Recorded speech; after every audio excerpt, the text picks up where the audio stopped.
안녕하세요. 오늘 저희 손에 들린 이 자료, 바로 2025년 성동장애인 종합복지관 안내서인데요. 아, 네. 성동구에 있는 이 복지관이 구체적으로 어떤 철학을 가지고 또 어떤 방식으로 지역사회랑 같이 하려고 하는지 그 속을 좀 깊이 들여다보는 시간을 가지려고 합니다. 네네. 단순히 서비스 목록만 쭉 나열하는 게 아니라 이 안내서가 보여주는 복지관의 어떤 큰 그림, 그리고 좀 핵심적인 접근 방식, 이런 것들을 함께 짚어보는 게 오늘 저희 목표입니다. 네, 좋습니다. 이 복지관이 1993년에 처음 문을 열었으니까요. 재단법인 선모성심 수도회에서 운영하는 곳인데 역사가 꽤 깊죠. 와, 93년이면 벌써 30년이 훌쩍 넘었네요. 그렇습니다. 그 시간 동안 신뢰, 존중, 사랑 이 세 가지 가치를 바탕으로 해서 공동선 실현이라는 미션을 계속 추구해 왔어요. 공동선이요? 네, 여기서 말하는 공동선이라는 게 그냥 좋은 일한다 이런 의미를 넘어서요. 모든 사람의 어떤 존엄성이 실현될 수 있도록 지역사회하고 같이 노력하는 것, 이걸 뜻하거든요. 아, 그러니까 장애인 당사자뿐만 아니라 그렇죠. 그 가족들 그리고 더 나아가서는 지역 주민 모두를 위한 어떤 선을 지향하는 거죠. 특히 2025년 비전으로 내건 우리 동네 낮춰진 문턱이라는 이 표현이 전 참 인상 깊었어요. 네, 저도요. 낮춰진 문턱. 네, 지역사회 연대를 통해서 주민들이 스스로 환경을 만들어가자 뭐 이런 의지가 담겨 있다고 볼 수 있겠습니다. 낮춰진 문턱이라 정말 와닿는 표현인데요. 그렇다면 이 문턱을 넘기기 위해서, 그러니까 복지관을 이용하려면 어떻게 시작해야 할까요? 안내서를 보니까 이 문턱을 낮추려는 노력이 이용 방법에서도 좀 보이는 것 같아요. 맞습니다. 어떻게 하면 좀 더 쉽게 다가올 수 있을까? 이런 고민이 느껴지죠. 가장 기본적인 게 이제 전화 상담인데요. 일상지원팀 번호가 02-2200-3123. 이거 말고도 직접 방문해서 상담하는 것도 가능하고요. 직접 방문도요. 네. 근데 미리 약속을 잡고 가면 더 편하겠죠, 아무래도. 그리고 혹시 거동이 좀 불편하신 분들을 위해서는 담당자가 직접 집으로 찾아가는 그런 가정방문 상담 서비스까지 제공하고 있습니다. 와, 직접 찾아가기까지. 네. 또 복지관 홈페이지 www.omni.or.kr인데 여기서 온라인으로 상담을 신청할 수도 있고요. 이용할 수 있는 방법이 정말 다양하네요. 그렇죠. 운영 시간은 평일 오전 8시 50분부터 오후 5시 50분까지인데 점심시간에도 당직 근무자가 계셔서 문의를 남기면 담당자한테 전달해 준다고 하더라고요. 이런 점도 참 세심하죠? 네, 진짜 그렇네요. 이용 절차도 그냥 서비스 신청하고 바로 이용하고 이게 끝이 아닌 것 같아요. 보니까 상담부터 시작해서 개인별로 계획도 세우고 서비스 연계해주고 이용하고 나서는 평가랑 사후 관리까지 쭉 이어진다고요. 그렇습니다. 이게 그냥 단발성 지원이 아니라 어떤 체계적인 과정을 통해서 개인에게 가장 잘 맞는 지원을 제공하려는 그런 시스템인 거죠. 아하. 네, 초기 상담을 통해서 이분이 뭐가 필요한지 파악을 하고 그 다음에 전문가들이 같이 모여서 서비스 계획을 세우는 거예요. 복지관 자체 서비스도 있지만 필요하다면 외부 자원까지 이렇게 연결해주는 역할도 하고요. 연계까지. 네, 그리고 서비스가 끝난 후에도 그냥 끝이 아니라 계속 관심을 가지고 지켜보는 사후 관리까지 포함되는 거죠. 이런 단계별 지원 체계가 있다는 건 이용자의 어떤 변화나 성장을 꾸준히 함께하겠다, 뭐 이런 의지로 보입니다. 그렇군요. 기본적으로 모든 연령대가 이용할 수 있는 간편 상담부터 심층 상담, 재활이나 심리 관련 전문 상담도 제공하고요. 그리고 성동구 저소득층 분들께는 장애 진단이나 등록에 필요한 비용을 최대 30만 원까지 지원해주는 사업도 운영하고 있어요. 아, 그런 경제적인 지원까지 포함해서요? 네. 이제 복지관의 어떤 핵심이라고 할 수 있는 다양한 프로그램들을 좀 살펴볼 텐데요. 안내서를 쭉 보니까 정말 영유아기부터 어르신들까지 그 생애주기 전체를 아우르는 그런 지원을 고민하고 있다는 인상을 받았거든요. 먼저 그 어린 시절 지원, 특히 발달이나 성장에 초점을 맞춘 부분은 좀 어떤가요? 네. 아동 청소년기 시원은 크게 보면 조기 개입하고 잠재력 발현, 이 두 가지 축으로 움직이는 것 같아요. 조기 개입과 잠재력 발현. 네. 우선 언어치료, 물리치료, 작업치료나 특수교육 같은 기본적인 재활치료를 제공하는데요. 비용이 회당 한 7,000원에서 9,000원 정도고 주 2회 이용할 수 있어요. 비용 부담이 생각보다 크진 않네요. 그렇죠. 그리고 특히 스누젤렌이라는 프로그램이 좀 눈에 띄는데 이게 뭐냐면 심리적인 안정을 돕는 뭐랄까 다감각 치료 공간이라고 이해하시면 될 것 같아요. 스노젤렌, 다감각 치료요? 네, 이건 회당 2만 원이고 주 1회 운영됩니다.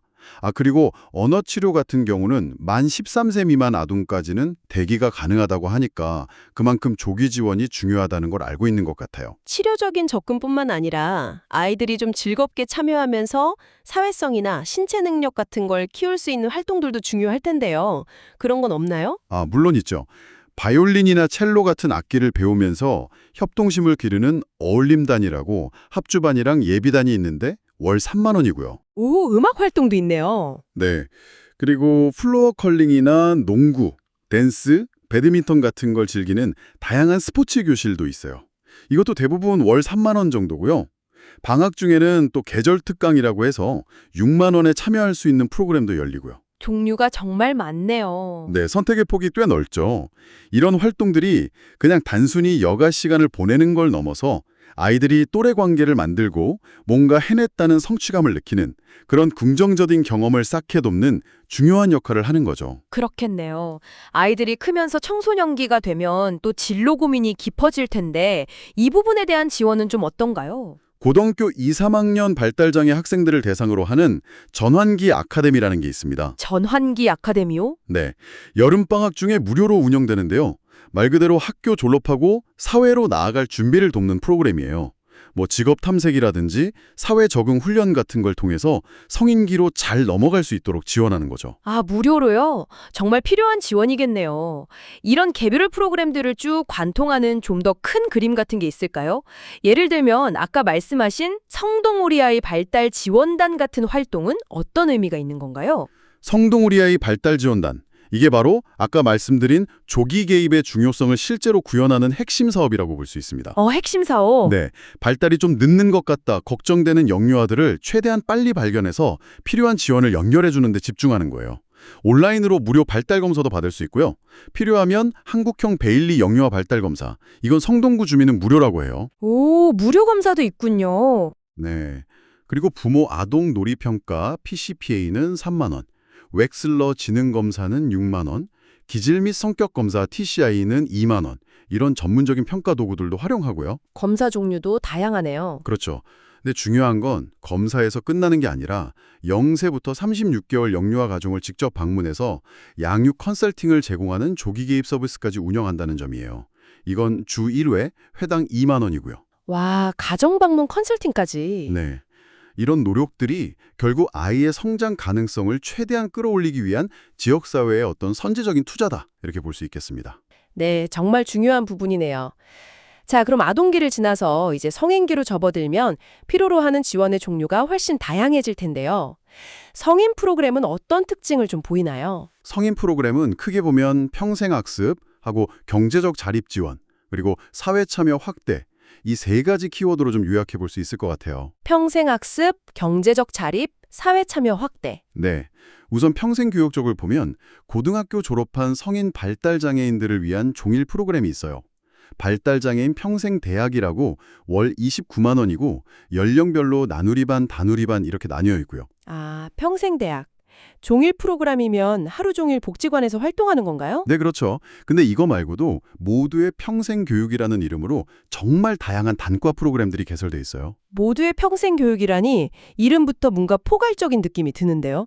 구체적으로 어떤 것들을 배울 수 있는 거예요? 정말 폭넓습니다. 기초적인 한글 교육부터 시작해서 보드게임이나 독서 같은 취미 활동도 있고요. 아로마 테라피나 요리, 미술, 공예, 원예 같은 생활 기술, 영화 감상 같은 문화 활동, 또 자립 생활을 위한 자조 모임까지 있어요. 와, 진짜 없는 게 없네요. 네, 그렇죠. 심지어 챗 GPT 활용법이나 스마트폰 교육처럼 최신 기술 트렌드를 반영한 프로그램도 있더라고요. 오, 챗 GPT까지? 네. 대부분 연회비 8만 원, 일부는 무료고요. 그래서 부담 없이 좀 배움의 기회를 누릴 수 있도록 문턱을 낮춘 점이 돋보입니다. 그리고 50세 이상 장애인을 위한 50+ 평생교육도 있는데 여기서는 모바일 활용이나 뇌 튼튼 교실 같은 스마트 인지 훈련, 원예, 도예 같은 걸 통해서 좀 활기찬 노후를 설계할 수 있도록 돕고 있고요. 연령대별 맞춤 프로그램이 잘 되어 있네요. 여기서 또 주목할 만한 접근 방식이 사람 중심 실천, 영어로는 PCP, Person Centered Planning이라고 하는데요. 사람 중심 실천이요? 네, 이게 뭐냐면 그냥 주어진 프로그램에 참여하는 걸 넘어서 개인의 어떤 꿈이나 흥미, 강점 같은 걸 바탕으로 삶의 계획을 같이 세우고 그걸 지원하는 방식이에요. 이걸 위해서 PATH, Planning Alternative Tomorrows with Hope 회의라는 것도 무료로 진행하고요. 아, 단순히 서비스를 제공하는 게 아니라 그 사람의 삶 전체를 놓고 같이 계획하는 거군요. 그렇죠. 복지 서비스의 중심을 기관이 아니라 당사자 개인에게 두려는 그런 중요한 철학적인 전환을 보여주는 거죠. 네, 의미 있는 접근 방식이네요. 그럼 평생학습과 더불어서 경제적인 자립을 위한 지원, 그러니까 일자리 관련 프로그램은 어떻게 구성되어 있나요? 아까 VR 기술 활용 같은 새로운 시도도 보인다고 하셨는데. 네, 직업재활 분야도 상당히 체계적으로 갖춰져 있습니다. 일단 직업훈련을 받고 싶다 하는 분들을 대상으로 초기 상담이랑 평가를 거치는데요. 비용은 한 5,000원에서 5만 원 정도고요. 그다음에 구체적인 기술 훈련으로 이어지는 거죠. 기술 훈련이요? 예를 들면 어떤 게 있을까요? 예를 들어서 바리스타 자격증 취득반 같은 거요. 이건 20만 원이고 시업 응시료는 따로 내야 하고요. 또 취업 알선이나 취업하기 전에 받는 훈련도 있는데 이건 월 5만 원이에요. 바리스타, 요즘 인기 많은 분야인데. 그렇죠. 특히 좀 흥미로운 건 휠체어 세척 전문가를 키우는 휠클리너 아카데미라고. 이건 무료고요. 휠 클리너 아카데미요? 네. 그리고 VR, 가상현실 기술을 활용해서 실제 작업 환경이랑 좀 비슷한 경험을 제공하는 스마트 언성동. 이것도 무료 프로그램인데 이런 특화된 프로그램들이 눈에 띄어요. 이런 시도들은 계속 변화하는 직업 환경에 맞춰서 새로운 가능성을 좀 찾아보려는 노력으로 보입니다. 네. VR까지 활용하다니 정말 앞서 나가네요. 아까 이동보조기기 수리기술자 양성과정도 있다고 하셨는데 이건 비장애인도 참여할 수 있다는 점이 좀 독특한 것 같아요. 맞습니다. 수동 휠체어나 전동 휠체어 수리 기술을 배우는 이 과정이 무료인데 여기에 비장애인도 참여할 수 있다는 건요. 단순히 기술만 배우는 게 아니라 장애인하고 비장애인이 같이 배우고 교류하면서 나중에는 관련 분야에서 서로 협력할 수도 있는 그런 가능성을 열어둔다는 점에서 의미가 있다고 생각해요. 아, 그렇군요. 아까 말한 낮춰진 문턱이라는 게 단순히 서비스 이용의 문턱만 뜻하는 게 아니라 어쩌면 장애인과 비장애인 사이의 어떤 벽을 허무는 것까지 포함하는 비전이다. 이걸 보여주는 사례일 수도 있겠네요. 네, 정말 중요한 지점이네요. 아, 그리고 발달장애인 중에서 취업하신 분들을 위한 자립생활 준비 모임도 있어요. 이건 실비 부담이 좀 있고요. 취업한 이후에도 안정적으로 사회에 정착할 수 있도록 계속 지원하려는 노력이 엿보이는 부분이죠. 네, 정말 꼼꼼하게 챙기네요.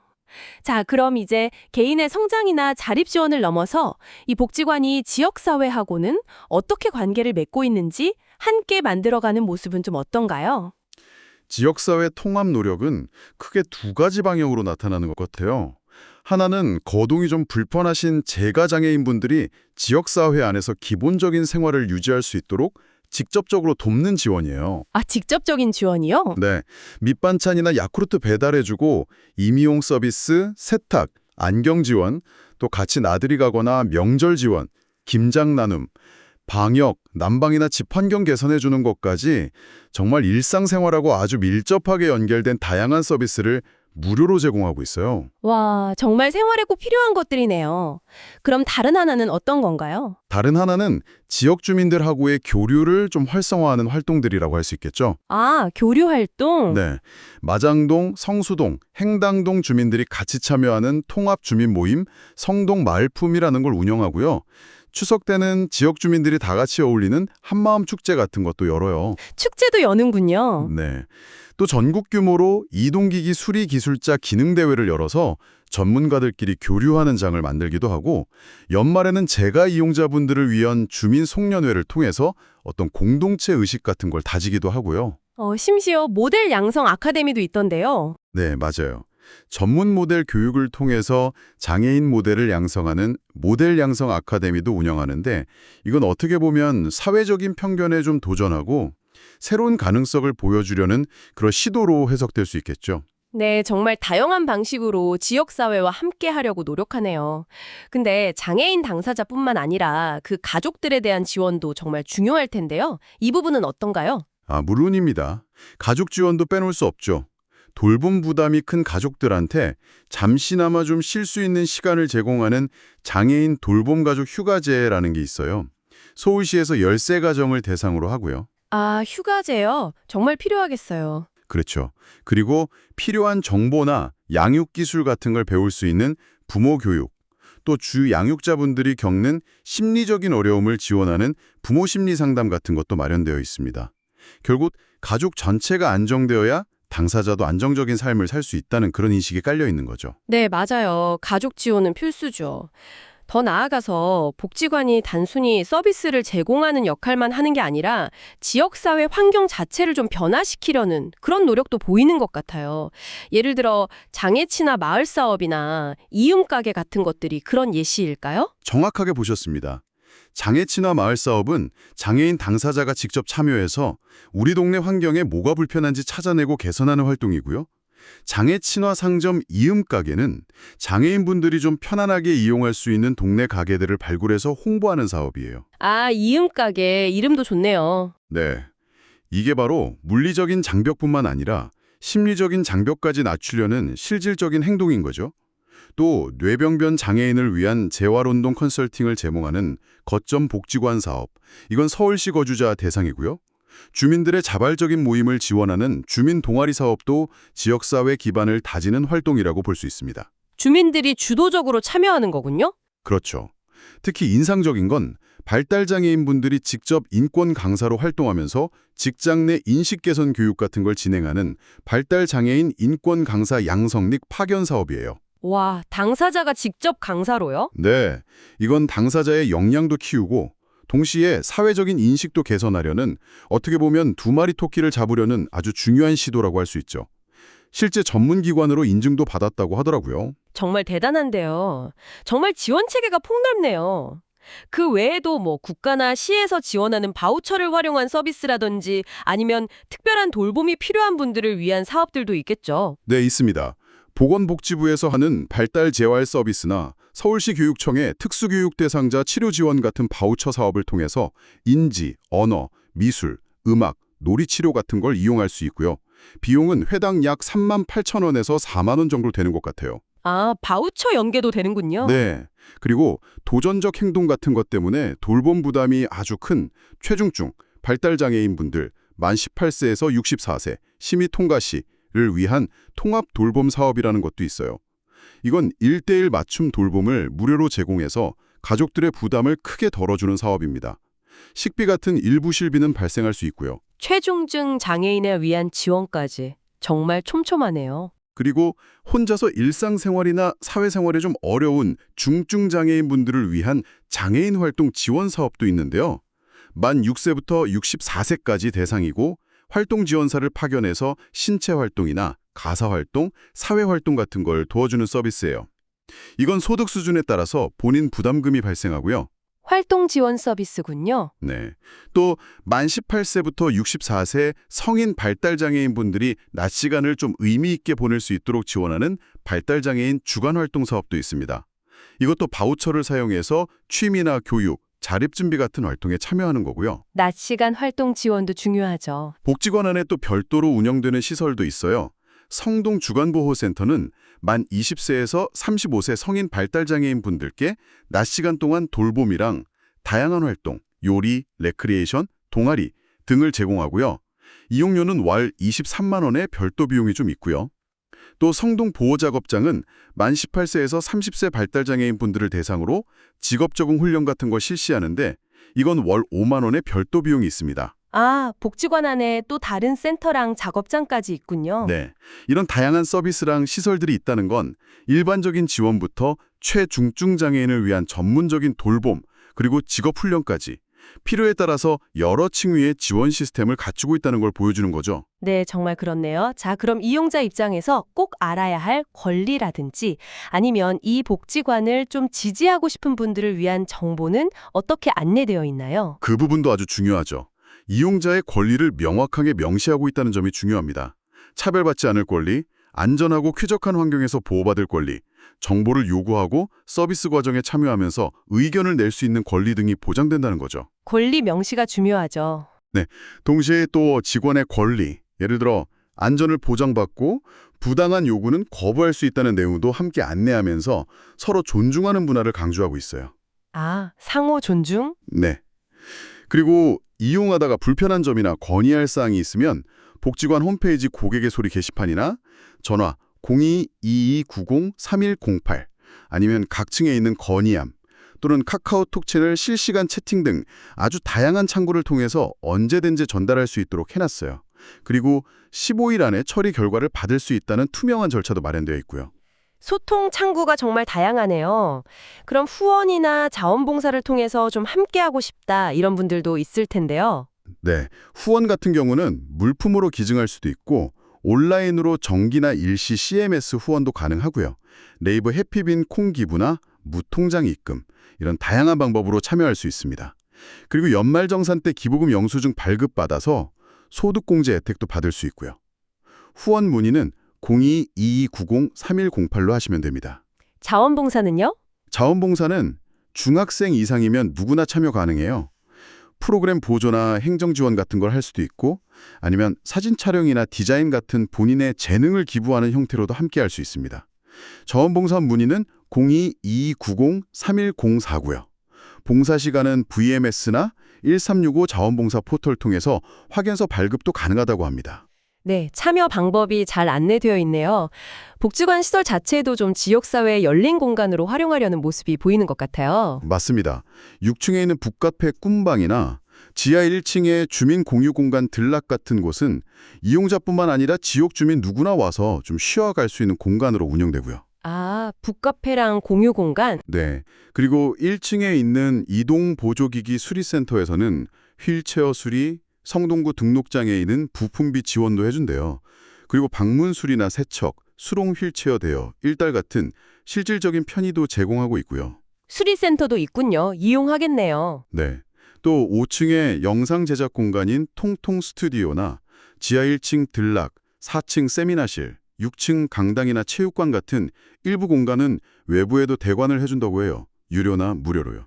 복지관 시설을 지역사회하고 같이 공유하려는 그런 의지를 보여주는 부분이죠. 찾아가는 길도 안내되어 있겠죠, 당연히. 네, 그럼요. 지하철 왕십리역이나 상왕십리역에서 마을버스 성동 08번이나 성동 03-1번을 이용하거나 아니면 용두역에서 내려서 걸어서 한 10분 정도 걸린다고 하고요. 시내버스 타실 거면 147번이나 202번 같은 버스를 타고 청계벽산 아파트 앞에서 내리면 된다고 안내되어 있습니다. 네, 자세한 안내 감사합니다. 오늘 2025년 성동 장애인 종합복지관 안내서를 통해서 정말 많은 이야기를 나눈 것 같은데요. 전체적으로 이렇게 쭉 보니까 이 복지관은 단순히 서비스를 나열하는 곳이 아니라 정말 영유아기부터 노년기까지 생애 전주기에 걸쳐서 개인의 성장과 자립, 그리고 지역사회 통합이라는 목표를 향해서 매우 다각적이고 또 체계적인 지원을 펼치려는 그런 노력이 엿보입니다. 네, 저도 그런 인상을 강하게 받았습니다. 우리 다음으로 함께 실천하는 공동선, 그리고 낮춰진 문턱이라는 그 비전이 안내서 곳곳에 정말 잘 스며 있는 것 같아요. 혹시 성동구에 계시거나 아니면 이런 지역복지 모델에 관심 있는 분들에게 오늘 저희 이야기가 좀 유용한 정보가 되었기를 바랍니다. 맞습니다. 오늘 안내서를 통해서 이 복지관이 무엇을 제공하는지 상세하게 살펴봤는데요. 여기서 우리가 한 걸음 더 나아가서 생각해 볼 지점이 있는 것 같아요. 어떤 걸까요? 복지관이 추구하는 그 공동선과 낮춰진 문턱이라는 것이 과연 복지관만의 노력으로 완성될 수 있을까 하는 점입니다. 이 안내서에 담긴 다양한 시도나 고민들을 보면서 어쩌면 우리 각자가 속한 지역사회에서 문턱을 낮추는 일에 어떻게 기여할 수 있을지 한번 고민해보는 계기가 될 수도 있을 것 같다는 생각이 들어요. 아, 우리 각자의 역할에 대한 고민이군요. 네, 뭐 거창하지 않더라도 아까 안내서에서 소개된 이음가게 같은 장애 친화 상점을 좀 더 이용해 본다거나 아니면 우리가 일상에서 마주치는 여러 가지 물리적인 또 심리적인 장벽들에 대해서 조금 더 관심을 기울이는 것부터 시작해 볼 수 있지 않을까요? 네, 좋은 말씀이네요. 작은 관심과 실천이 모여서 정말 문턱 없는 사회를 만드는 데 도움이 될 수 있겠어요. 오늘 성동장애인 종합복지관 안내서를 통해 깊이 있는 탐구를 함께 해주셔서 감사합니다.